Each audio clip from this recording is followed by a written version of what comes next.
তো আমার প্রিয় রাজনীতিবিদ বন্ধুদের আমি বলবো, কথাটা ছিল ভেরি জেনারেল, এটা নিজেদের গায়ে মাখানোর কোনো দরকার নাই। আমরা এই যে এক্সিস্টিং যে রাজনৈতিক চর্চা, এটা থেকে আমরা বেরিয়ে আসতে চাই। আমরা চাই না এদেশে চাঁদাবাজি, দখলবাজি থাক, ঠিক কিনা বলেন? এদেশে কোনো দুর্নীতি থাক, টেন্ডারবাজি থাক, এগুলো আমরা চাই। আই হেট পলিটিক্স একটা জেনারেশন আছে, এই বেশিরভাগ জেনজি অফ সিলেট, এরা আই হেট পলিটিক্স জেনারেশন। এরা পলিটিক্সকে পছন্দ করে না। তো কেন করে না, এর দায়ভার আমাদের আছে না নাই? আছে।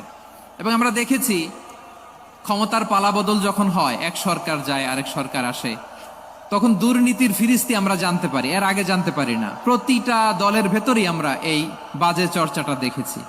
সো এখন আমাদেরকে শুধরে নেয়ার সময় এসেছে। এটা এই সুন্দর সময়, নতুন প্রভাতের বাংলাদেশ, নতুন ভোরের বাংলাদেশ। এই সময় আমরা কাদা ছোড়াছড়ি যেন না করি। আমাদের শপথ নেয়ার সময় এসেছে। প্রতিটি দল, নিবন্ধিত 48টি, সবগুলো দলের এখন শপথ নেওয়া উচিত যে আমরা কোনোদিন আর চাঁদাবাজি করব না, টেন্ডারবাজি করব না, দখলবাজি করব না। আমরা সবসময় দেশের পক্ষে থাকব, সবসময় দেশের পক্ষে থাকব। সেই কথাগুলো ছিল ভেরি জেনারেল। যে কথাগুলো আমরা জেনারেলি বলি, এগুলো জেনারেলি আপনারা নিবেন। আমার রাজনীতিবিদ বন্ধুদের কাছে এটাই আমার কামনা। আর এই জাতীয় বার্তা যখন আমরা দেই, তখন যদি আপনি বলেন যে পারলে রাজনীতিতে আসেন, পারলে দল করে দেখান, এটা হইল? আমি কি এরকম কোনো কথা বলেছি? না। আমি একজন মুফাসসিরে কোরআন, আমি একজন আলেম। এর বাইরেও আমার সবচেয়ে বড় পরিচয়, আম আ সিটিজেন অফ বাংলাদেশ। আমি বাংলাদেশের একজন সাধারণ নাগরিক। আমার দেশের যে কোনো সমস্যা, যে কোনো ইনকনসিস্টেন্সি, অসঙ্গতি নিয়ে মত প্রকাশের স্বাধীনতা আমার আছে না নাই?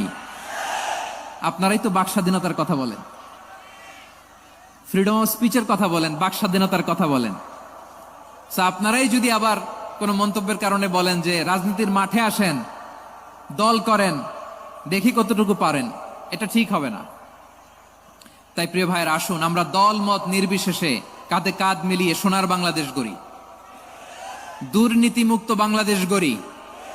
যে বাংলাদেশের জন্য রক্ত দিয়েছে আবু সাইদ,